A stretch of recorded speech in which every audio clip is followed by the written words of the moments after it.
Hi everybody. This is gonna be really weird and really fun, I think. Welcome to my Disney Pixar's 2006 film Cars analysis video essay. um, this is I have so much to say about the movie Cars and the Cars franchise. I have a lot of thoughts and opinions. I think about Cars a lot. um, this is sort of the disclaimer that I unironically enjoy Cars as a film and a franchise. I'm doing this both sort of in a jokey, sort of hee hee Cars funny zillennial comedy shit, jokey way, but I also want to tell you that this is coming from a really genuine place of love for the Cars movie and franchise. It was a movie that I watched a lot, particularly on road trips as a kid. So there's a lot of nostalgia for me in this film, and I think it's both like a really absurd franchise, but yeah, for me it definitely like hits this mark of really specific nostalgia for finding home and travel, and I think Cars makes a really good argument for finding pleasure in life that isn't necessarily for work or in a late capitalist society um, where we're deriving pleasure and love for ourselves and having home in our own communities and being loved by our own communities and participating in our own communities and with people we love and care about, and sort of like this sort of dichotomy between being a person versus being a cog in the machine, if you sort of get that analogy. But yeah, so this is really coming from a genuine place of love for the movie and this really specific nostalgia for home and for travel and finding yourself that the movie really hits for me. And this is sort of like a reminder that I talk very stream of consciousness. So I'll probably just start talking. I have notes, but I know that I'm gonna talk about my notes and then I'm gonna hit something and remember something else. And that's sort of the direction that my vehicle will turn towards. And you are joining me on this trek down Route 66 and the Cars film. I'm going to mostly talk about the original 2006 film. I know I can talk about Cars 2 and Cars 3 and sort of the extended Cars universe of planes and like Mater's Tall Tales or whatever, but I wanted to specifically talk about Cars.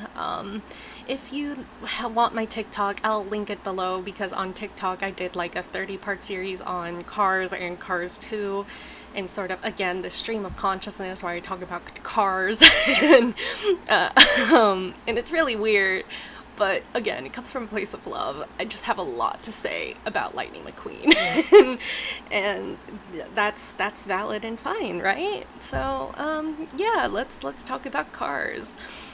So today I think to start off, I should give you the synopsis of the film if you have never seen Cars or if you just don't remember, which is fine and valid. But you know, Cars is about Lightning McQueen, a rookie race car who's very full of himself and really sucks as a person slash car.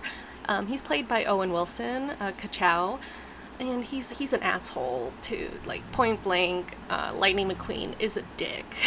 That's the first thing we know about him, and that's how we know him for like maybe the first third of the film, I want to say. Like he's lonely and he's a dick, and he's lonely because he's a dick. So that's the first point. So what happens to Lightning McQueen is because, you know, he's a dick. He gets separated from his trailer truck Max, and sorry, he lands himself in Radiator Springs, which is a small, sleepy town off of Route 66. And it's here that Lightning McQueen learns a lot about how he doesn't have to live life in the fast lane and he can take it slow and have fun and sort of live his life separated from trying to reach his goals. You know, like Lightning McQueen's a very goal-oriented character, and it's interesting to take this very goal-oriented character and tell him you don't have to make your entire life about just reaching your goal, and that you can have friends and family and people who love and support you outside of your goals, who will support your goals, and you don't have to feel so stifled by a one-track mind kind of thing. So he learns these lessons from his peers in Radiator Springs. Yeah, so I wrote so much in my notes, so bear with me, please, as I talk a lot about Lightning McQueen. So Lightning McQueen sort of learns these lessons about life from three major characters. You can say that he learns from the whole town, and I do agree that he learns from the whole town, but of course these three are really quintessential to changing Lightning McQueen's character. So the first is obviously Tow Mater, and from Mater he learns to loosen up and have fun, and I think the important thing about Mater is that Lightning sort of learns to dissolve the biases he has towards these lemon cars, these older rusting cars.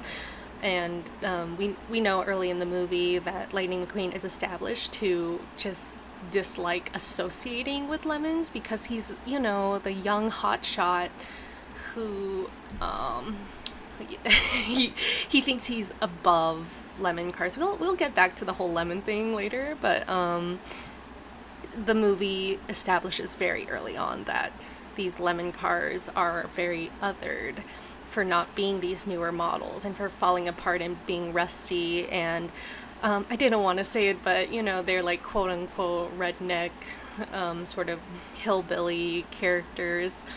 I'm not really sure how else to describe it. I think that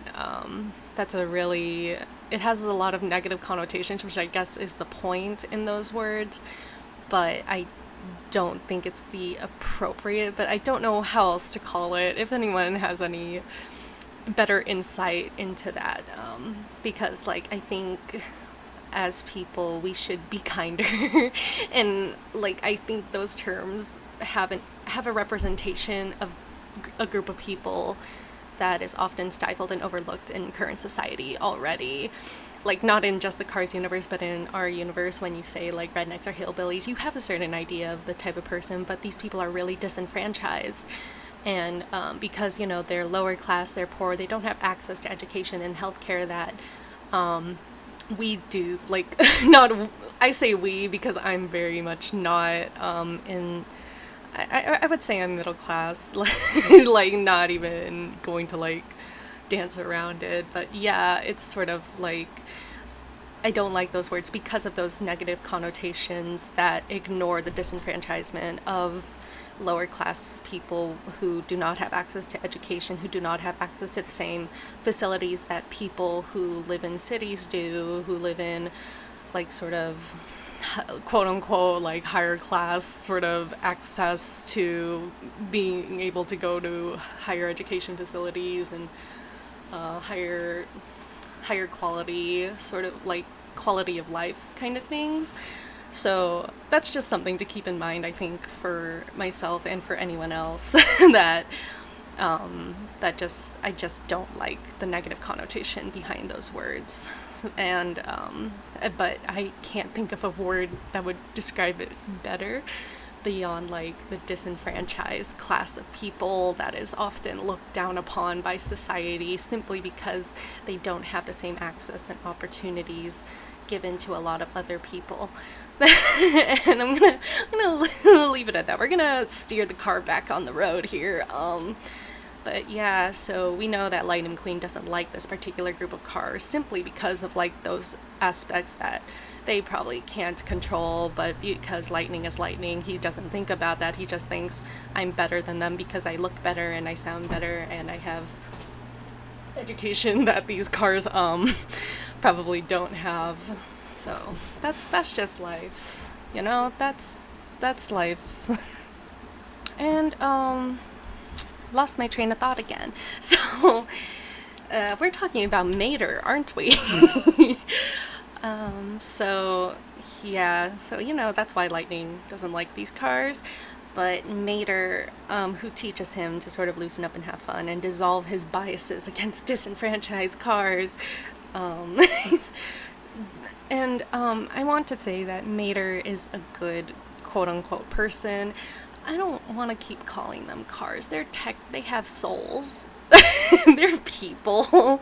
So Mater is a good person, and he becomes Lightning's best friend because he's just a genuinely good person. And the movie reiterates often that like the other cars, and like cars like Sally, who's technically like supposed like a car, who's like again young. She's a Porsche. She's new. She's from the city. And this sort of like relationship between like these quote unquote better cars that who still genuinely love and appreciate Mater and don't really see him as a sort of lower class undesirable car, whatever. And, and see him as a really loyal friend and who's genuine and wants to help. And I think Lightning really needed that in a best friend and as a sort of narrative foil for himself, because Mater was in a lot of ways what Lightning wasn't, where Lightning was young and cool and a hotshot and going places, and Mater was a lemon. And oh, I'm sorry. I apologize. I keep having to pause. Dogs, am I right? Anyway, yeah. Again, train of thought lost. Mater good, Lightning dick, and Lightning really needed that sort of character foil in Mater. And there's that really great line in the movie where Mater calls Lightning his best friend, and Lightning sort of has this like revelation. And I think that's really good and pure, and good for Lightning to realize that he can be friends with lemons and and it's fine, and really think about like the quality of character rather than casting him aside because they're already cast aside by society. Yeah, that's where I was going with that. So the second character I was wanted to note as someone that Lightning specifically learns from in his character journey is Sally Carrera, who is, his love interest. And I think she's kind of on equal footing with Lightning in that she's, like I said, a younger, updated Porsche. And she has this appearance of a big city car where Lightning assumes that she's his lawyer the first time they meet. And this is a Sally Carrera defense account. She's so witty and funny, and she's charming, but in a really sweet, awkward way. And I think that's really super endearing, where she gets sort of awkward about like these advances, like once she starts to genuinely like Lightning back. So that's cute. These heterosexual cars are cute. And we know Lightning is first drawn to her because he's a womanizing clown and a dick. I'm gonna keep saying that Lightning McQueen's a dick because he is. That's who we know him as at the start of the film. And of course he gets better. That's the whole point of like character development and wanting to root for the protagonist, is hoping that they get better when they're a dick. and that's all good and fine. And like anyway, yeah, he's a clown, a womanizing clown who only sees her merits in her appearance before she completely decimates him in the courtroom by revealing that she's part of the town.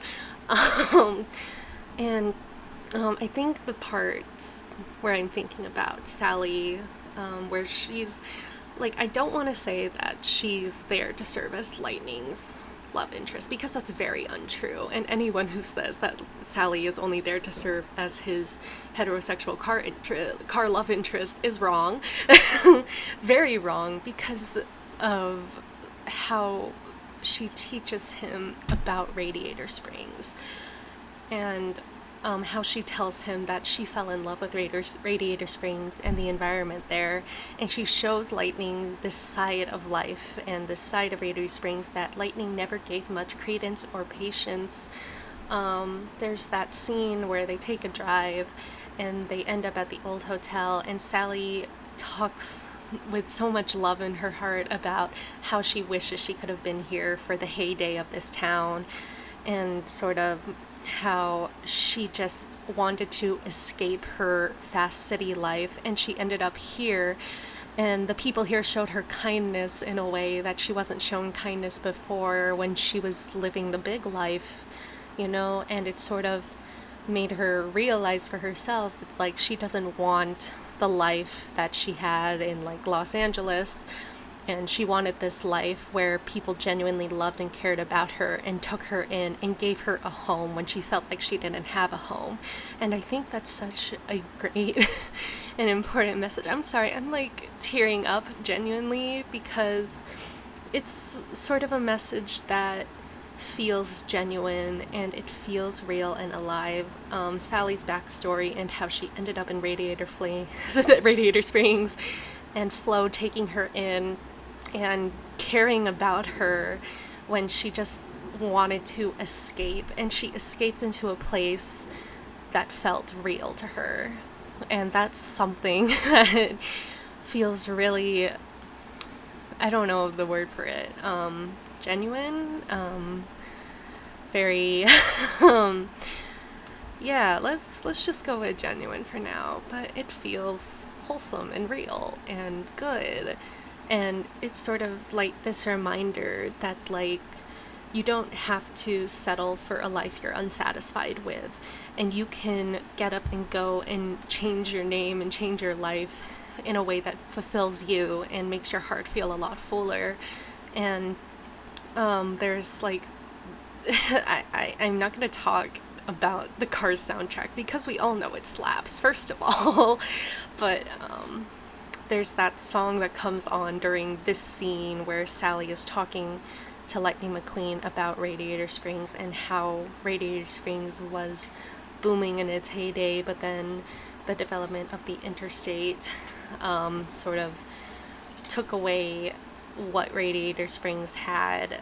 And the song Our Town comes on during this scene, and it's really sort of encapsulates these feelings of like seeing Radiator Springs and its community, and how this small little sleepy town was once part of something so much bigger in Route 66, and how Route 66 isn't necessarily a place but a journey, and how that's a huge part of the first movie, like this idea of destination versus journey, and sort of how it's so intricately tied in with Lightning's story and goals revolving around Dinoco and winning the Piston Cup. And he's, like I said, he's very goal-orientated, and life slips right by him. And this movie and in this sequence reminds us, like, time and time again, that you can't live your life like that, and you need to just live.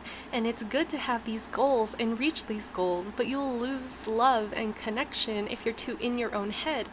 And there's that sort of dichotomy again with Lightning McQueen and the town of Radiator Springs, and Sally's own realization and moving to Radiator Springs, that and again, like the forgetting Route 66 and forgetting the journey, because the interstate is not about the journey, it's about getting from point A to point B, whereas Route 66 is about discovery and adventure and meeting people and having really engaging heart-to-heart interactions with human, or not human beings in this case, but in our case, human beings.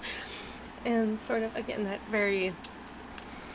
that's just very great juxtaposition, I suppose, between this fast city life and this slow moving life in Radiator Springs. So anyway, that's kind of my thoughts there. This sort of brings me to Doc Hudson, who is the third most important character, I think, in Lightning McQueen's journey of self-discovery and learning how not to be an asshole one-on-one. 101. And he's sort of antagonizing Lightning through the majority of the movie, especially at the point where Lightning discovers that Doc is actually the Hudson Hornet. This big sort of idealistic race car that we discover in this scene that Lightning really idolized. Side note, I kind of wish we got a bit more foreshadowing towards that. Lightning being a fan of Doc Hudson, but I do think that the Doc Hudson foreshadowing reveal that he was the Hudson Hornet was very good. I just wish we kind of learned about the Hudson Hornet before that, but I mean, I understand, like, Hudson, you're gonna put the two and two together, so whatever. Anyways, where was I? I think Doc pushes Lightning in ways that he was never really pushed or challenged before. Even though in the beginning he was really insistent on letting Lightning go because he doesn't like race car types, and he reminded him of his past and the racing world which failed him. After Lightning sticks around, he really refused to let him off the hook once he was on the hook. And those really, like, cool moments where he, like, challenges Lightning, where Lightning's like, yeah, let's go, old man, and Doc's like, okay, and then completely, again, decimates Lightning because Lightning's the self-absorbed dick. And, because Herder, old man, doesn't know about racing, even though Doc gives him really genuinely good advice. And, Doc doesn't give him this easy out that Lightning was used to having. Like, he didn't just, like, hand him things, he just challenged him, and that was kind of something I think Lightning was lacking and really needed. And Doc is this really great father figure for Lightning in that sense. And, like, even after Doc essentially betrays Lightning by alerting the press to his location, ultimately he does come through for him at the Piston Cup at the end.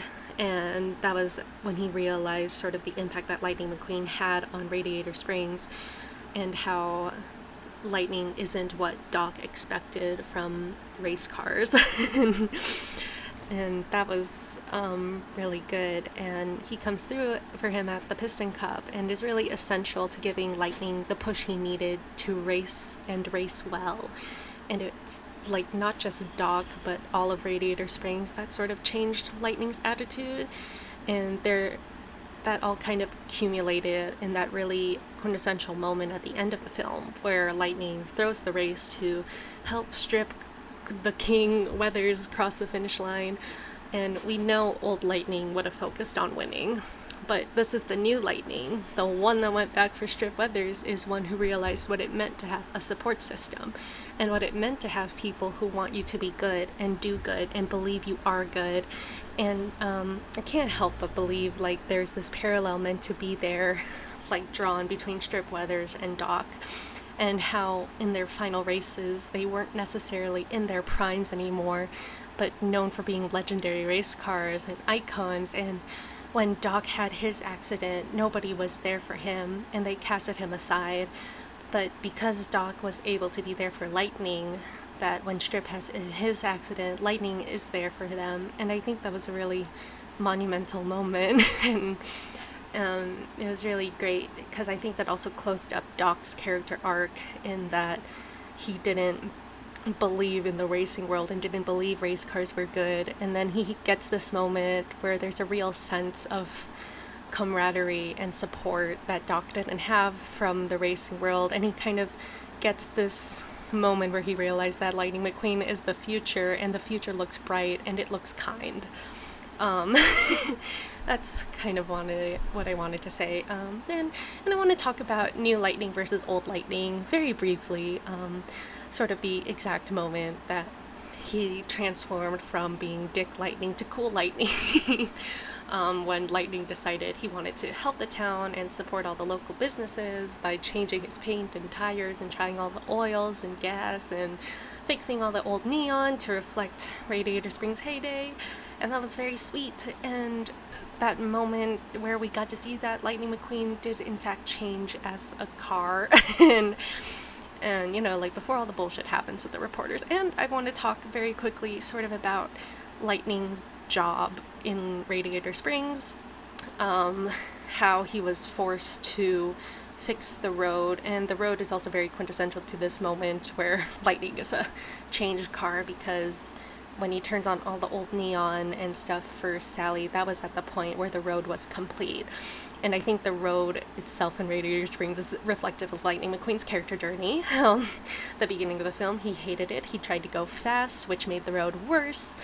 And then he had to redo it, and it was better because he was trying.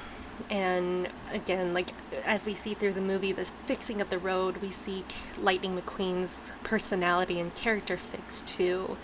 And he starts out broken and fast and not put together well. And by the end of the movie, there's a brand new road that's exciting and new for the town, and a brand new Lightning that's exciting and new for him. And that was all I wanted to say there. So where am I? How much time am I? Oh, God. So, a friend wanted me to touch on class and late capitalist commentary in Cars, and how Cars has a really interesting message that it touches on about late capitalism, and how this comes from the Disney Corporation, you know, one of the major world rulers, this huge-ass conglomerate, and how interesting it is that Cars is like, capitalism kind of sucks in terms of productivity and self-value, coming from one of the largest corporations in the world. And I think this is seen a lot more in the second and third Cars film, more than it is in the first one, because I think Cars 2 does a lot with social commentary. And while it's essentially a spy movie, it really focused on environmentalism and new tech versus old tech and classism and the failings of the oil industry and sustainability practices. That's in Cars 2. We're not talking about Cars 2. But like, I think when you talk about late capitalism in Cars, and I'm not trying to dig too deep into this. I want to keep this restrained to the first film more than the sequel films, because I think Cars itself encapsulated really important messages that Cars 2 didn't necessarily succeed in making subtle. And Cars 3 was good, but I need to rewatch Cars 3 before I say anything about it, because it's been a while since I've seen Cars 3. So I can't make any headway on there. But Cars 1, 2006 Cars, explores this idea of society shifting and changing in ways that, you know, kind of hurt small businesses, and focuses on this life of gotta go fast, not Sonic the Hedgehog fast, but fast.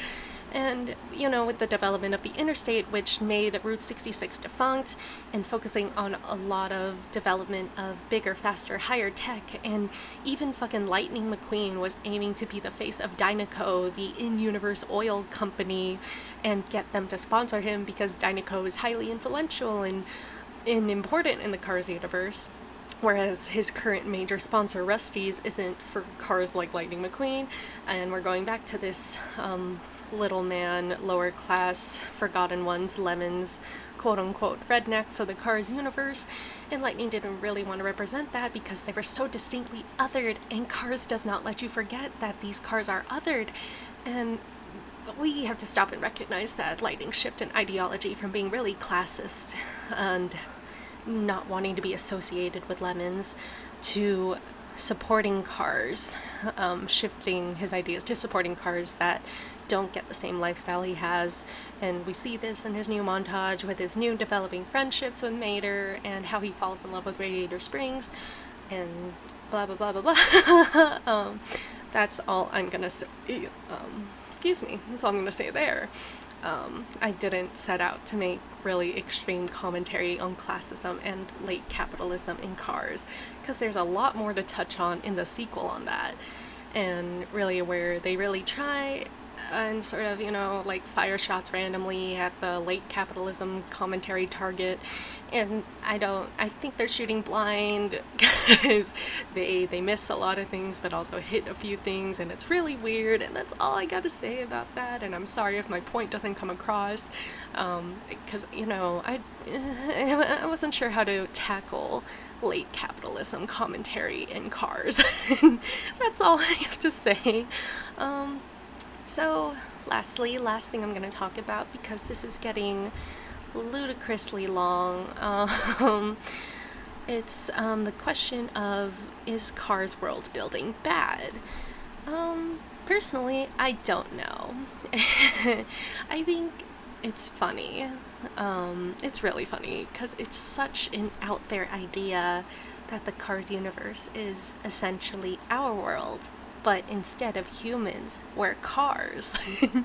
And people trying to make these really hot takes of like, how do cars reproduce, and does the existence of a Pope car imply Christianity in the Cars universe? How do cars do XYZ? And I think these are all like really funny. And I also think actually that it's a sign of good world building if people are curious and coming up with questions and answers to explain parts of a universe that just are never explained. And I think these questions are really fun and really legitimate. And I must reiterate that, like, I'm pretty sure the entire Cars world building thought process is like our world but Cars. So you can safely assume that there's Cars religion, and take that as you will. Take it as an unfortunate truth or something really fucking funny. And that's up to you. It's just like, I do believe that Cars has religion. That's because, they go to Japan at one point in the film. I can't remember if there's any, like, inklings of, like, Shintoism or Buddhism in the movie. That's something that I'll have to rewatch and get back to you on later. But, again, the Pope exists in the Cars universe, which implies Pope Christianity. And Pope Jesus, or Cars Jesus, whatever. I'm bastardizing religion right now, but yeah, it's just safely assume it exists if the Cars universe is us but Cars. Like, just accept it. That's something you have to accept as really, like, the truth, and you can be upset about it, or you can think it's great. That's up to you. I'm not gonna tell you how to transform your Cars opinions on the Cars universe because I'm asserting to you that Cars religion is real. So yeah, I'll say this. Do not think too hard about things like Cars reproduction, because I really think the takeaway there is there are new makes and models in Cars, canonically. And canonically, Cars also die. Spoilers if you haven't seen Cars 2, but rest in peace, Dog Hudson. And other shit. I don't have all the answers for you, and I won't pretend to, and I certainly won't pretend that I think the world building is perfect, because it's very weird, and it's funny, and it's delightful, and I'd rather find absurd world building weirdly delightful than try to tell you if I think it's good or bad. Make your own conclusions, I guess. That's what I'm saying. Make your own conclusion about Cars and Cars world building. I will not pretend to be an expert on Cars reproduction, because I'm not, because I don't know what to tell you there. But yeah, that's, yep, that's all I got. Thank you for joining me down this very weird and wonderful road of Disney Pixar's 2006 Cars. I hope this made sense, and I hope it gives you more appreciation for this franchise, because I genuinely love Cars, and I genuinely love Lightning McQueen, and I can talk about Lightning McQueen for hours because I love him. And I like I said in the beginning, I did a whole big talk about Lightning McQueen and Cars 2 on my TikTok, so I will be linking that below if you're interested in seeing this like 30-part series on Cars that I try to today consolidate into a singular video essay. And I hope you also like the art. Sorry I didn't draw Cars. I was like, it'd be funny if I talked about Cars and then just didn't draw anything related to Cars. And that's it. That's all. Be good and kind. Watch Cars. Thanks. Bye.